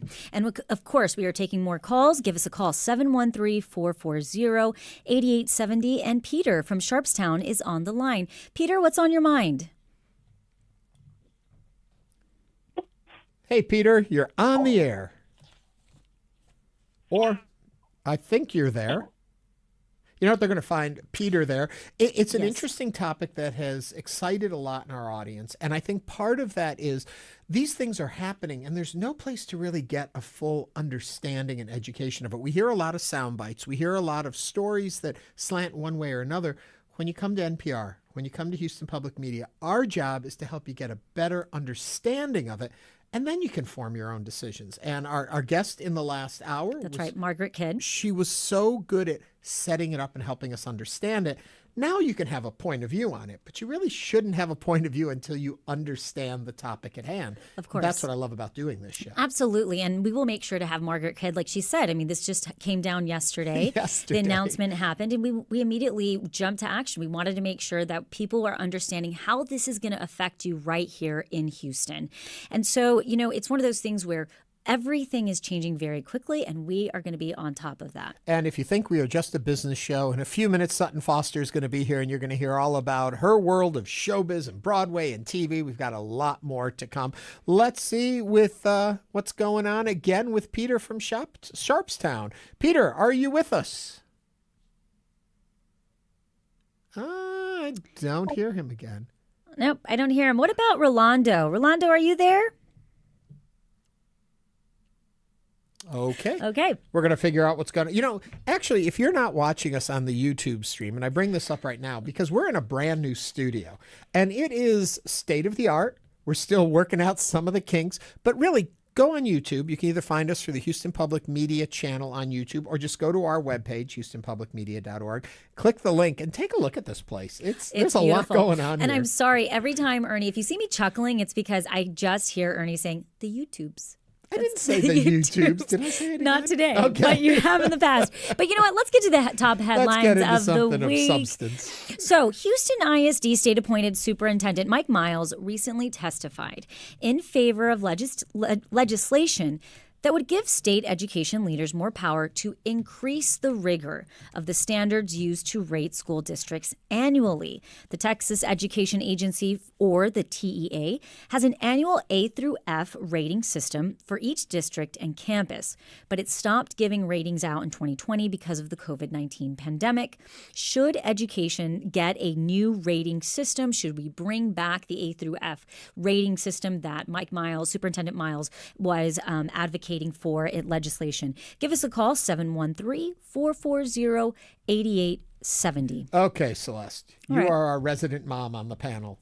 Yes, yes. Talk to me a little bit about how you judge your schools, how you look at them, what these ratings mean to you as a parent. Do they impact decisions, or you're in a school district, you go to your school? Well, you know, it's amazing because ratings absolutely impact your decision on where you should send your child. And it's unfortunate because there are some incredible schools within the HISD district that unfortunately have bad ratings and have incredible teachers, have incredible administrators who are working so hard with those students. So I do think that we need to bring back how we measure elementary schools, middle schools, high schools, so that we have a merit. We know where we're at. You have to be able to have that, okay, this is where we're starting. Where are we going to go from here? But do you have choice within your district of where to send your child, or if you are zoned a certain place? And I know this to a lot of our listeners, they understand this, but I don't have a child in the school system, so I don't understand. Right. And so, you know, yes, HISD will open up their school choice where you can then pick your top 5. I believe it goes by priority. If you live within a certain neighborhood, you get priority. If you have siblings that go in a certain area, go to that school. It helps. So ratings do matter to you as a parent. You can absolutely. So what do you think about this proposed rating system? I'm for it. I think we, should go back to, something that Superintendent Mike Miles is really trying to bring back is just critical thinking, putting the pencil to the paper. My daughter has to write cards. If they're in the middle of instruction and Evelyn has a question about something, they have these comment cards basically where students can write their questions or, keep track of maybe they're lost and without interrupting the teacher, they can follow up and give their comment card. You were mentioning, not to go off the story, we're still interested in your views, your thoughts on this rating system. You can call 713-440-8870. You were mentioning when we were in break, you looked at your phone and you're like, there's a world going on that I'm not part of. That's right. Every working mom knows. So I'm sitting here during the break checking my phone, as I do, and I'm getting photos from Philip, who's at the Houston Zoo right now. Philip is your son. Philip is my son. He's 4 years old, and he's out at the Houston Zoo having this fabulous time. And I'm sitting here looking, I'm like, well, that's nice. Philip is out in the middle of Houston, just enjoying the city, enjoying the weather. Life goes on. He's having his life, his world. We're like, what?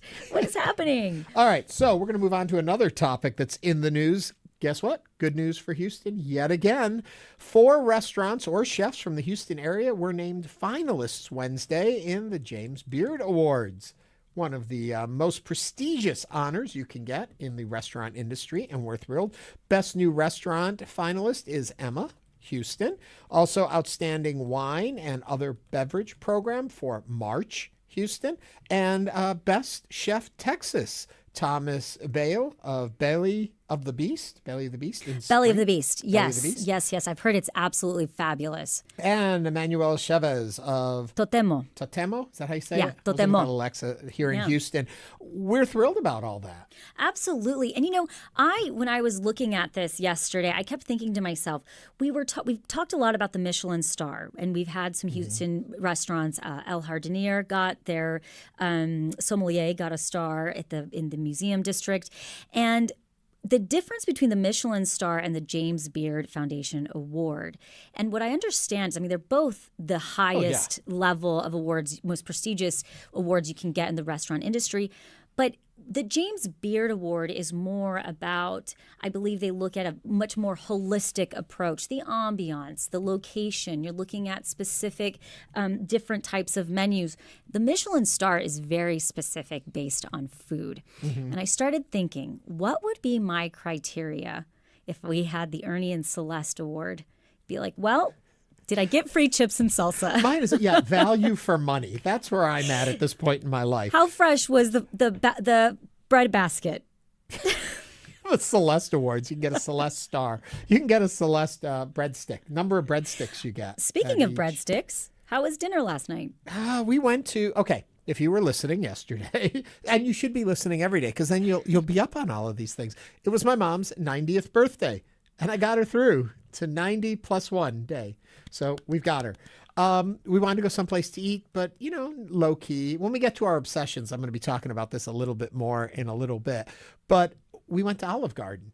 Yeah. We picked Olive Garden because the food's soft. She could have a little pasta, a little soup, a breadstick. No fighting with the teeth on this one. And she loved it, had a wonderful time, smiled the whole way through. She told us stories of her life that she could remember. Right. And some that we remembered her telling us from when her memory was better. And she seemed very interested in learning these things about herself, where she was born and when. But 90 years old, so congratulations. Well, I love that you took her out. And, it's kind of funny. Yesterday we had the Houston Chronicle food critic who's been in Houston for about a month. And I went back and I was thinking to myself, should I have mentioned Olive Garden? I mean, and it's one of those things where there are just some staples. Everybody has those staples where it doesn't matter how fancy or how casual it is. You just love it. We want to hear from you. What are those staples in your life, those restaurants that you just absolutely can't get enough of? And we've got to throw in there, today is National Burrito Day and National Chocolate Mousse Day. Very interesting days. Celeste, got anything else for us from the news before we spiral out? Yes, I do. And I'm looking up right now. Ernie, why don't you take that one? Okay, so in a statement last month, the governor's press secretary said that the return to office policy was to ensure taxpayer dollars are being utilized efficiently. Well, it turns out that may not be the case. Now that the numbers are starting to come in. So the Department of Motor Vehicles said its remote work policies allowed it to pause development on a $26 million facility, along with a $25 million parking garage, saved some money there. The Texas Workforce Commission saved $930,000 last year after it closed its leased for office space. Nearly 77% of the agency's staff works some form of remote work, with a third being entirely remote. So maybe we're too quick to say we should get back into the office, especially if we're trying to save some money. I go back and forth on that. As a millennial, we know it's very important for us to be able to have a lot of autonomy over our work schedules. And that's the thing is I don't mind coming in every single day as long as I'm able to, if I need to be here at 5 in the morning, I want to be able to get here at 5 in the morning and head out at whatever time those 9 hours we work. And so it's interesting how I feel like, we understand how generations feel so differently about this, because my dad is like, no, you get in there and you work and you be there. So are we ready? Do we have this is pointing out the infrastructure to kind of just come back altogether? What do you think? Give us a call, 713-440-8870. We're going to take a quick break now, but when we come back, we're going to talk to Broadway star Sutton Foster. She has a one-night-only show here in Houston tomorrow night. We're also going to be taking your calls on any of today's topics, and we'll maybe even get back to a couple of those tariff calls. You're listening to Hello Houston here on News 88.7.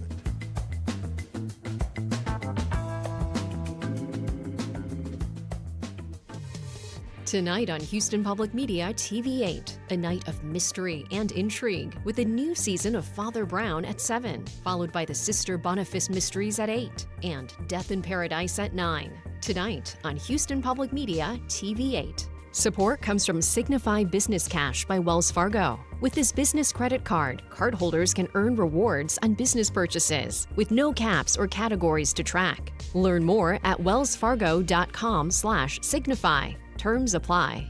Houston Public Media presents The Moth Story Slam, April 8th at Lambert Hall. Doors open at 7 p.m.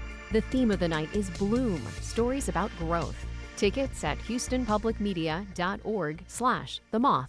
We believe in your right to free information. Help protect trusted news that keeps us all informed by supporting Houston Public Media. Stand up for your right to information. Give today at houstonpublicmedia.org or call 888-909-0887. Hey, how does this sound? A weekly hour on News 88.7 when you'll hear a deep dive exploration into some of the top music figures in history, maybe a career retrospective or an intimate interview with one of them. Sometimes a memorial for greats who've passed, or occasionally a fun-themed music mix. I'm Paul Ingalls, and I've been producing shows like these for over 25 years. You'll hear them on my Music Archive Showcase, Saturdays at 7 p.m., right here on News 88.7.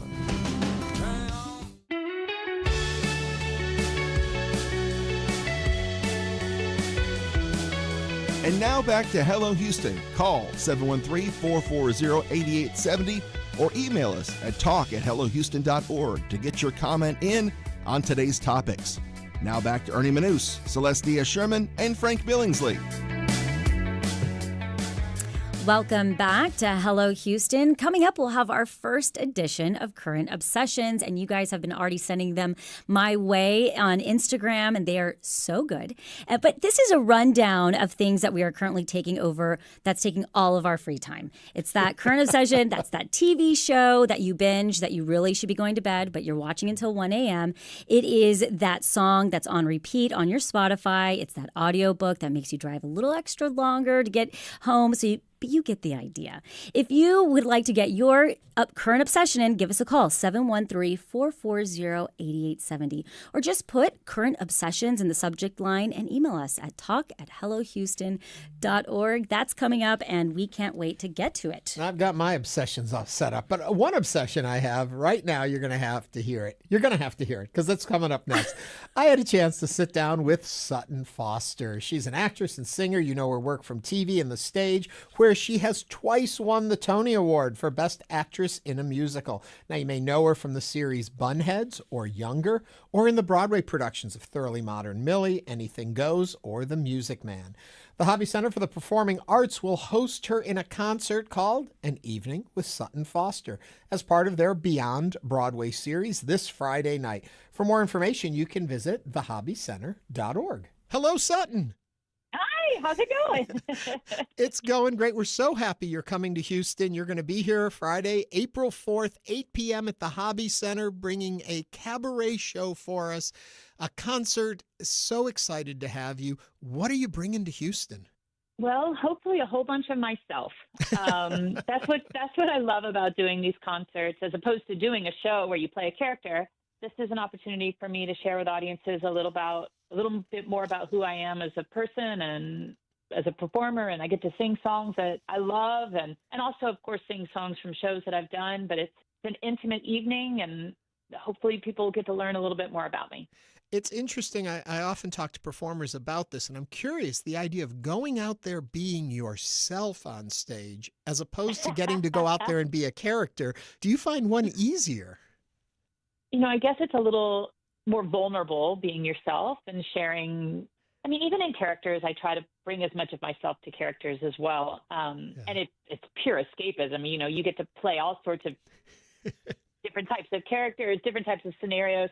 And they both come with their advantages and challenges. But I really do love being able to stand on stage, just me with my amazing music director, Michael Rafter, who I've worked with for many, many years. And we get to just craft an evening, and it can be anything we want. And it changes from city to city and from season to season.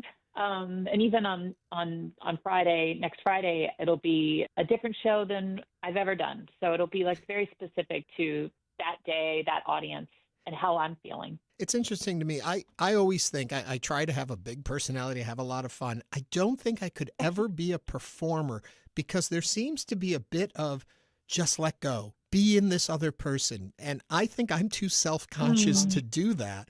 What am I missing in the ability for a performer to just let go? I guess it is a big balance, right?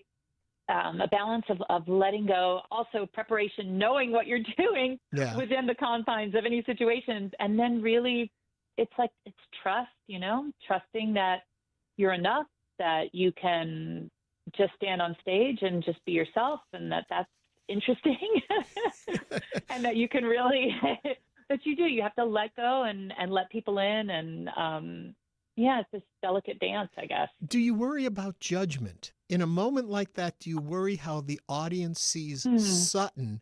Or can you be so lost in the character that you don't think about you as a person?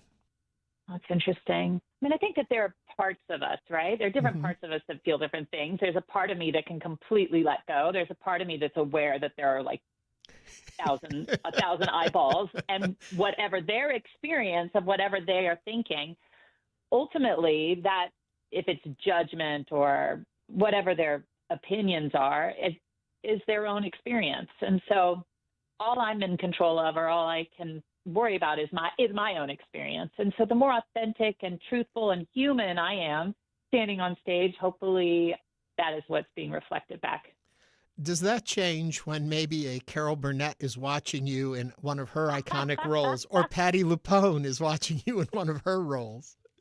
You know what was so cool when Carol Burnett saw Once Upon a Mattress when we were in Los Angeles. Mm-hmm. And as a kid, I grew up and I still revere and idolize Carol Burnett.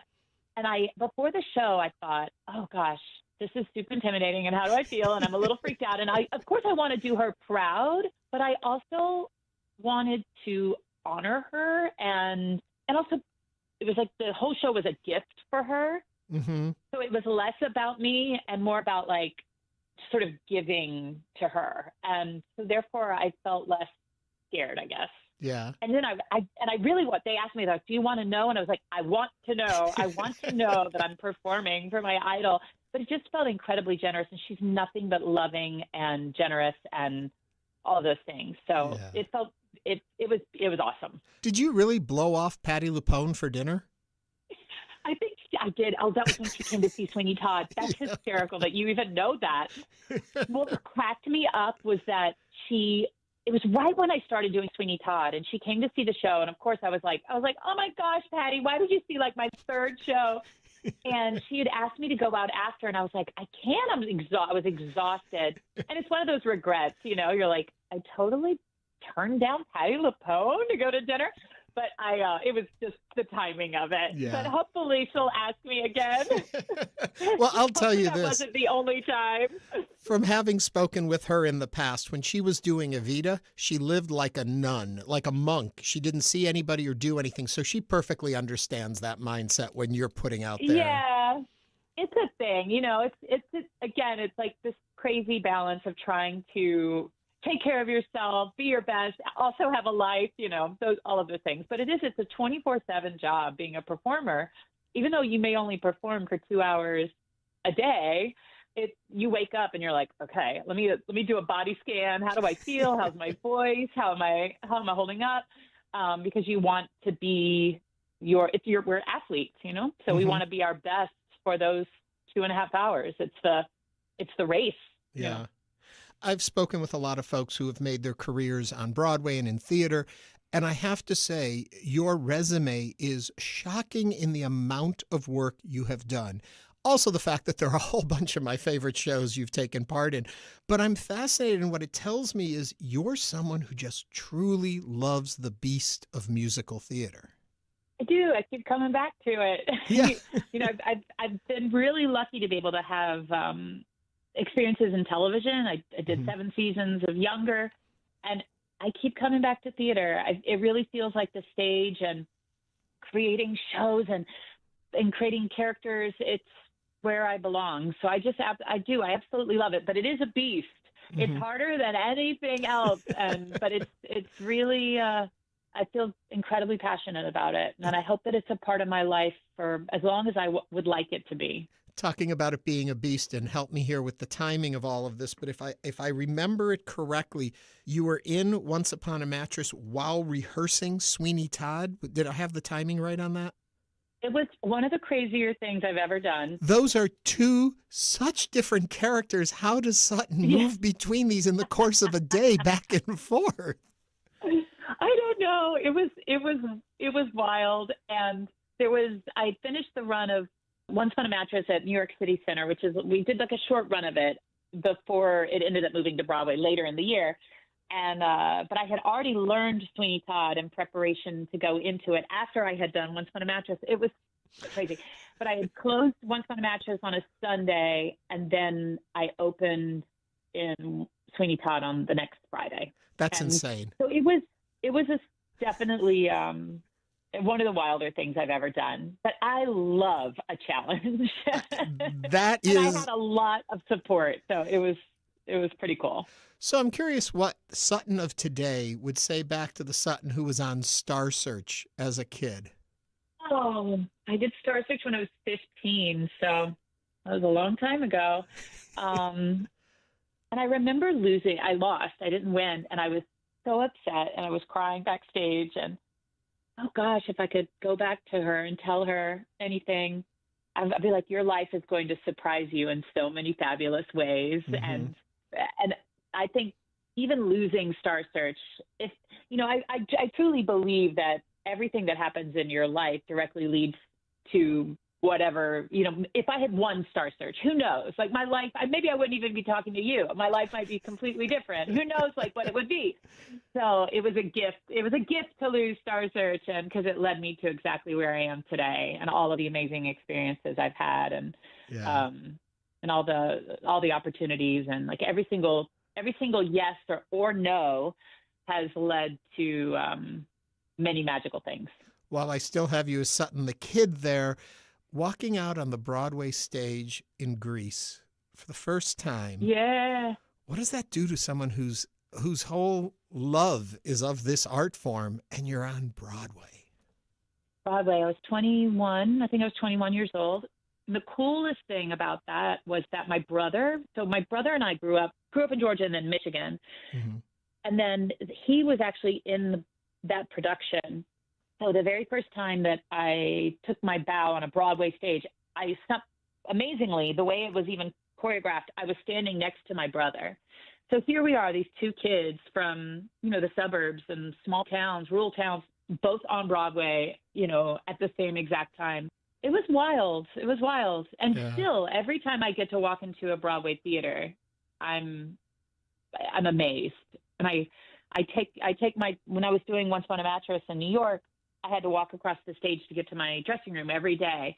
And I would stare out at those empty seats and just be like, wow. And the day that I take any of it for granted is hopefully will never come. But I still feel really, really lucky when I get to walk into a stage door. Well, I hope you feel the love here in Houston when you walk onto the stage at the Hobby Center Friday night at 8 p.m. on April 4th. To find out more, you can visit thehobbycenter.org. Sutton, a joy to talk with you today. Same. Thank you so much. I can't wait to come, and hopefully I'll get to meet you in person. We'll see you there. Thank you, Sutton. Okay, bye. Bye-bye. Sutton Foster. Once again, she's going to be at the Hobby Center tomorrow night in her show, An Evening with Sutton Foster. So great to have her here. Okay. All right. Hold on. For more information, thehobbycenter.org. All right, Celeste, I'm sorry. what do you want to ask about? It's on everybody's mind. You can't mention Sutton Foster. I have to ask. Okay, did she mention anything at all about Hugh Jackman? We're very professional here. We don't get into the personal lives. Yes, we do. Come on, Ernie. Okay, for those of you who are wondering what in the world Celeste is talking about, probably Sutton Foster right now is getting an awful lot of press because of her romance with Hugh Jackman. They were friends for a very long time. That has blossomed into something more, and they have been photographed. If you read People magazine, you've heard a whole lot more about this. It did not come up in our conversation, and I will leave it there. Okay. Right. Anyway, we love Sutton. She was a sweetheart. We were so happy to have her. And she's going to be here tomorrow night. And I don't know, maybe she'll bring a companion with her to the show. That's right. And we want to hear from you. Give us a call, 713-440-8870. On today's show, we've been talking a lot about tariffs, but also HISD came up at the top of this hour.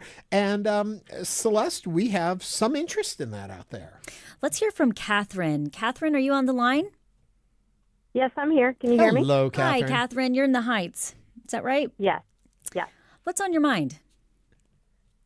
So, one, I just want to say I love the show, and I really appreciate how much effort you guys have been also bringing to light the bike lane issue. So just wanted to put that out there and add to it. Thank you. But Celeste, I wanted to build on your comments related to the grading system. I have 2 students in the HISD districts here locally in the Heights, and my concern about the grading system for the schools is the lack of transparency. Mm-hmm. So as I've sat with looking through board slides and looking through the figures, whether HISD is publishing them or comparing them to the state, you can't get them to add up. So my bigger concern with just saying that HISD is supportive of the state measures is there needs to be more transparency. There needs to be a broader conversation to make sure that the schools are ready for this. And I don't think parents are given enough context to understand what those gradings are really means. And the last point I would add that I think it's important for listeners to hear is that the proposed voucher system for that the state is proposing for people to be able to go take money, public funds, to private schools, is that the private schools themselves are not graded. So there are public dollars going to schools that themselves are not graded or evaluated in the same way. Catherine, I've got a quick question for you here. I'm curious, how long have you had your children in the school system? So I have a 6th grader and I have a 2nd grader, and they've been there since kindergarten. Okay, and the reason I ask that is so you have been through the system through these changes that have been happening in the last couple of years. I'm curious if you've seen an impact, positive, negative. Are you on board with what's happening? Would you suggest different alternatives? Where do you stand?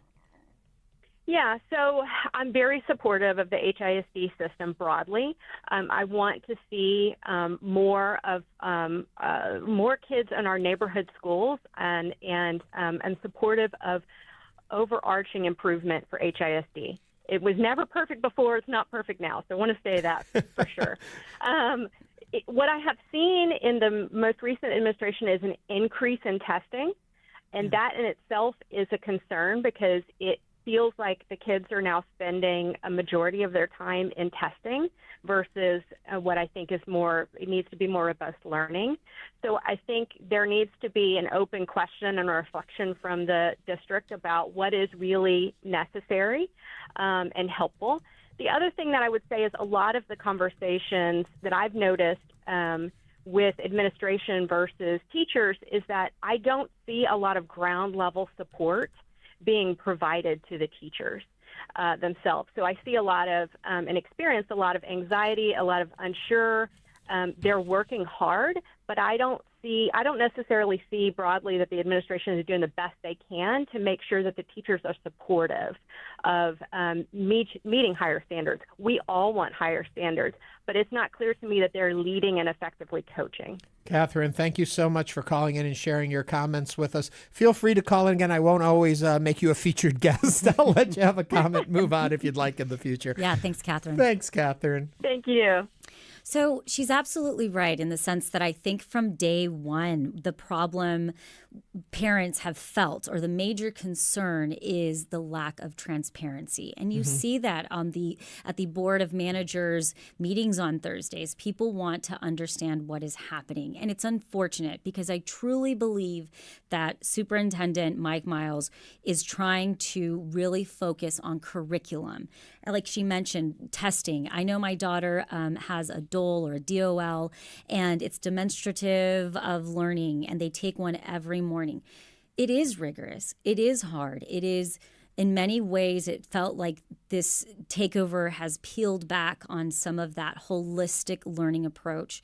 However, it is drilling down to curriculum. And so Catherine, I think, was on the nail when she said that overall, as somebody, when you support public education, and my daughter goes to HISD in our neighborhood, and I'm a huge proponent for public education, it's one of those things where the system wasn't necessarily perfect before. The system isn't great right now. However, we need transparency, and we need to understand how we are measuring these schools. And that is one of the topics that is of importance to us here at Hello Houston, and we will be staying on it and learning more and sharing that with all of you.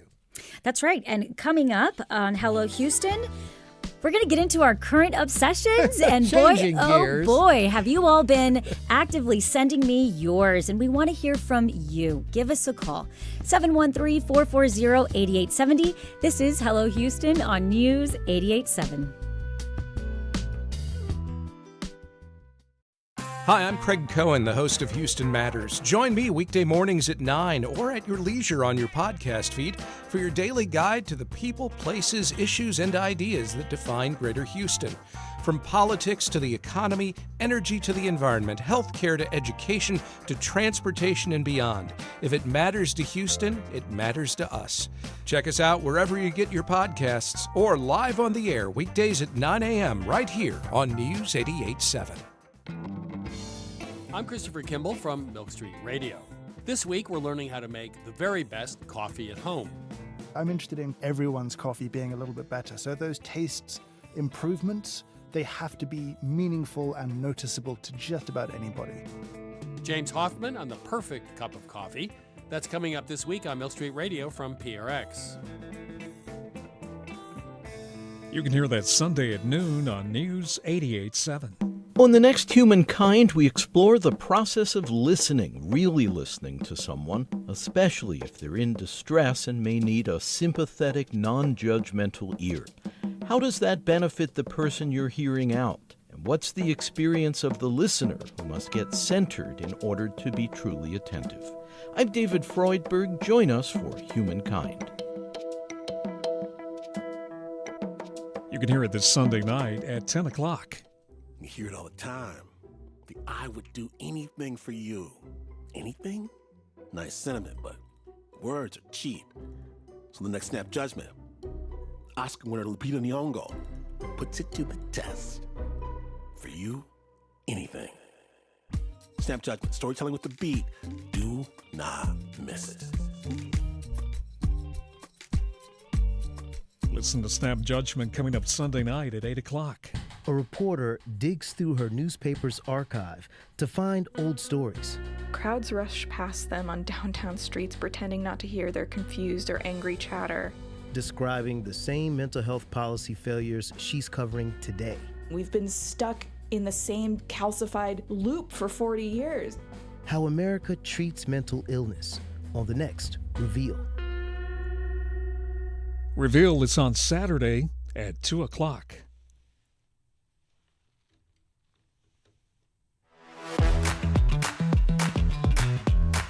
And now back to Hello Houston. Call now, 713-440-8870, or email us at talk@hellohouston.org to get your comment in on today's topics. Here's Ernie Manous, Celeste Diaz-Sherman, and Frank Billingsley.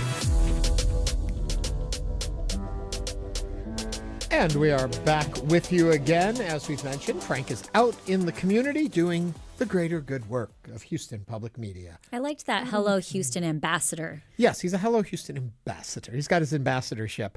We were just talking in the break, Celeste and myself, and about the fact that we really do have the best callers out there. There's a lot of programs that invite callers into shows, and you get like one-word answers or kind of yippee-yippee stuff. Our callers are thoughtful, are here to learn something, to share something with us, to help us learn more. I've always appreciated that about the News 88.7 callers and listeners. So thank you for being just you. That's right. And speaking of interacting and just being you, it's time to dive into our current obsessions. As I mentioned before, this is when we get to have a little fun. What is taking up all of our time? A current obsession is that TV show that you're binging at 1 a.m. when really you should be sleeping. It's that song that you have on repeat, the audiobook that makes you drive a few extra miles in your car, those little guilty pleasures we are all just obsessed with. But before we jump into Ernie and I's obsessions, this week, one of the top trending items right now on X is the Minecraft movie. And plus, before we get into more of our interests, this conversation would not be the same without your obsessions. We welcome you to share all of those with us at 713-440-8870. You can also email them to us at talk@hellohouston.org. Or DM them to us on Instagram at hellohouston.show. Thank you. I always have trouble with that. Okay, so I'm going to start off But I'm not going to start off with what I want to start off with, and I'm going to start off with it anyway by telling you I'm not going to start off with it, which is the White Lotus. And I don't want to bring it up because on Monday we're going to spend a lot of time with the White Lotus, but I do want to say something funny about that. So Scott Glenn, who's the actor who appeared in the episode last week, and we saw he was a character, we didn't know who he was going to be, and then it was Scott Glenn, and we're like, ooh. He was on some show this morning. He's probably been on a whole bunch of them. And he was talking about Sunday's show, and they asked him something about, do you know what's going to happen? And he started by saying, no, he didn't. And then he started talking, and I had to run to my remote and turn it off because I think he may have given away a spoiler, but I don't want to know what that spoiler is because if he talks about what happens to his character, it tells us something about what's going to happen at the end. I didn't want to hear anything. So I don't know what Scott Glenn said, but I don't want to know. And now I've got to go kind of into a silo and cut myself off from all news about White Lotus. That is the worst feeling in the world. Whenever you say something like, oh, I can't wait to be at your surprise party tomorrow. Right. Yeah. Yes. I mean, I have done that so many times and gone back and been like, why, Celeste? Why did you do that? So that is not my current obsession. But it's also a warning to you. Monday, we are probably going to talk about things, so make sure you watch it if you're a watcher of that show. Okay, my real current obsession, and Frank led me here, was that my side yard. We've talked a little bit about it. We've talked a lot here, so people don't know nearly as much as you, Celeste, know about my side yard. But a good point about it, the weather's going to be getting nicer. A lot of people are going to be out gardening and stuff. A lot of us have this little piece of land next to our house, not big enough really to do anything. I'm turning to the audience, because this is my obsession, for your help. Give me tips on what to do on a piece of land that's 21 feet long and 4 feet wide. Well, I think the only way that people our listeners and viewers are going to be able to help you, Ernie, is you're going to have to share a photo. And we're going to share a photo of Ernie's side yard that he's talking about. And you're going to want to help him. Yeah, we're going to want to help him. It kind of looks like Pompeii back there after the volcano. Okay, so I have got to say, before I tell you guys my current obsessions, I do want to talk about a few that were sent in. Okay. Sean from Stafford said, TV, Daredevil. Book, Steps by John Ortberg. Music, Empty Room, Jamie Miller. I liked the rapid fire. Yeah. I liked it. Daredevil, watched first few seasons. It's come back now, and it's taking a lot of people by storm. I get involved every year with Comic Palooza. And so when it comes to that whole world of stuff, I usually wait to see who they want me to interview there, and then I binge on whatever that is. So we'll see. Maybe it'll be someone from Daredevil, and I'll have to binge on it. That's fun. Okay, so my actual current obsession are bills, Ernie. Paying them? Our Constitution. Oh. Understanding. I have never in my life been a political junkie. I'm not really but I can't get enough. I am so nerding out right now on, and I was like, is it social studies? Is it truly understanding how our government works and the different branches and what is actually possible and what's not? And it's almost become therapeutic because, we see, like everybody else, we are news consumers. And there are so many things coming out, news of things happening on a global stage, not just here in the U.S., and so I'm like, okay, where do I go now? I mean, I have Brandon Rottinghouse on speed dial. He's my lifeline. Speaking of dialing, give us a call, 713-440-8870. We'd love to hear what your obsessions are. I'm almost embarrassed of my side yard now that yours is so highfalutin, talking about bills and getting better educated. No. My other current obsession is bodybuilding. For yourself or looking at others? I have become absolutely obsessed with the idea of bodybuilding. And I look at it. Now, you might be looking at me and thinking, Thor, tell us more. There is no way that woman is into bodybuilding. But the amount of commitment and dedication that it takes. So there's these cool competitions like the National Physique Competition, and they're having one in April, that basically people compete in their physique. And it really is an incredible thing to watch, the process. But see, I know you, and I know that you're a long-distance runner, too, and that takes a dedication. So that makes perfect sense that you did all your marathons and such. You're looking for something else to challenge you. Well, honestly, running for me, and I think a lot of people and a lot of runners can agree with this, and walkers, because there's a big walking community at, Memorial Park. it's for our mental health. A lot of us feel that is our, especially parents, that you get your hour, you wake up and you get to go have just a moment by yourself, quality time, and so now it's bodybuilding, but I definitely do not have the time to be in a gym 2 or 3 hours. I love cookies and pizza and the commitment. Well, then come to my bodybuilding program, because over the years I have built quite a body. There is a lot of it. So there you go. There's my bodybuilding I am going to have a couple of big bodybuilding people that are big in the community on Hello Houston and talk to us a little bit more about what it means to do that. This was not on my obsessions, but it kind of is before and after pictures. Yes. But more so now. This is the one I really love. I'm just crossing out what I had, and I'm going to add this as my obsession this week. It is infomercial before scenes. So it's like they're going to sell you a pot that strains your noodles or something. But to do that, they have to show you what life was like before you had that pot, and the person can't use a strainer, or they don't know how to open a can of soda without breaking a finger. I love those ridiculous things we have. Let's go to the phones right now. We have a caller on the line. It's 713-440-8870. Who's with us? Hey, guess what? It's me. I'm back. Frank, we've missed you. Hey, thank you so much. We had a great luncheon here, though. We raised lots of money for the assistance thing. And now I got to tell you my current obsession. Okay. You ready? We're ready. If I say these 2 words, do they mean anything to you? Salty licorice. Salty licorice? Yeah. Well, I'll give you a chance to Google it. Salty licorice. I assume it's licorice that has salt on it. No, it's not. I'm obsessed with images of salty licorice. The most beautiful cat you will ever see.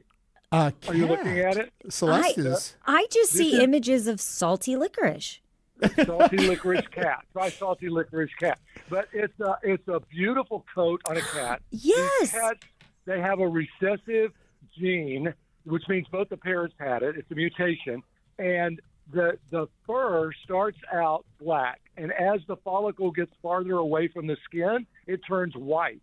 So you have these multi-white, gray, black coats on these cats that are absolutely beautiful.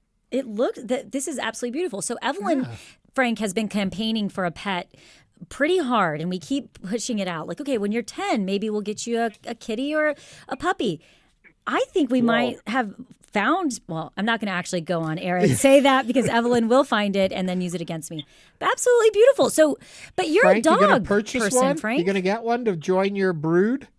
I know. We have those 2 schnauzers, and, they love other dogs, but they're afraid of cats, which I don't blame them. You never know how dumb dogs are until you get a cat. I had a little Burmese cat once, and beautiful sable coat, smart as a whip. So I love cats, but these salty licorice cats are so beautiful. So beautiful. Well, I have 2 cats. They are not salty, though they behave salty. Their disposition is salty, but I have Champ. Champ is no longer with us. I said the wrong. Oh, she must be thinking about me. Champ and Burger. What are their names? But actually, Champ did come from Champburger. That's why that was Champ's name. No, I have Scout and Dash. We named Dash before we knew he would live up to that name. He's everywhere. He lives up. Oh, nice. Dash. Yeah. Well, are you? So you're even the dogs are scared of cats, so you don't think you're going to get one? No, I don't. And Celeste, it's up to you. I'm curious, Frank, how did you come across a salty licorice cat? I ended up in one of my many news feeds, and I was like, okay. And I think because I do a lot of DNA research, and this is a genetic mutation, which, as I said, both the parents have to have this particular DNA, so it's rare. I don't know. Maybe that's why it showed up in my searches, but I just showed up and I was like, what is this? And then, oh, my God. Well, you've heard some of our obsessions. What are yours? Give us a quick call right now. It's 713-440-8870. I'll give you another one of mine right now, which is because now we're going to have a birthday party for my mom. The theme is set as a 1950s potluck. So I'm obsessed at looking at recipes of what people ate in 1950 or would have taken like to a church bazaar or social. So I don't know. What do you got me? I love those too. And I feel like, now with the way all of the algorithms work, we can deep dive into things because your social media will just start spitting out. Oh yeah, I've seen recipes for videos. aspics and those Jello molds with like food in it, not Lord. sweet. I don't know what I'm going to do for that. So again, any ideas you have out there, please help me out. 713-440-8870. Yes, Frank. We had you might have come, Ernie. I had a birthday party for Kevin's 40th a while back, and he was born in 1967. So we did 1960s food, and we got sour cream. And you take sour cream and you put Lipton's onion soup and stir it up and serve it with Fritos. I'm telling you, it disappeared faster than 40 years. What do you mean 1960s? I still serve that at my party. I know, but I wonder if that was around in the 50s. I don't know. But I don't know. Well, because it was that switch over between like foods you had to make yourself and then all of these convenience foods. Yeah, the dip foods. You're right. Well, we've been given the number 713-440-8870. Dahlia is on the line from Houston. What is your current obsession or obsessions? My current obsession is the drama with Matcha Girl. It's a new matcha place on Washington. Ooh, do tell. A lot of controversy around their matcha. So you're breaking up a little bit on me, and I'm not hearing it clearly enough. Did you hear it, Celeste? I did. So she's saying that there's a lot of drama around Matcha Girl, around the actual matcha. So what is the controversy about the matcha? Well, there is controversy around the owner not being Japanese, and then there's also drama with You know what, Dahlia? I'm going to have to end this call because it's kind of fading out on our end here, so we can't quite hear you. But send it in an email, and we'll take a closer look at it. Matcha. Are you into matcha? Yeah, matcha is absolutely delicious, and it's full of antioxidants, and it also is it has caffeine in it, but it releases the caffeine at a much slower rate than if you're just drinking coffee. And they can be delicious. I love to order a matcha latte, but hopefully they'll email us and we can hear more about it. Well, Frank, we're going to wrap it up here in the studio. You going to be back with us tomorrow? I will be there tomorrow. We miss you, our friend. Miss you, friend. Okay, thank you for holding down the fort.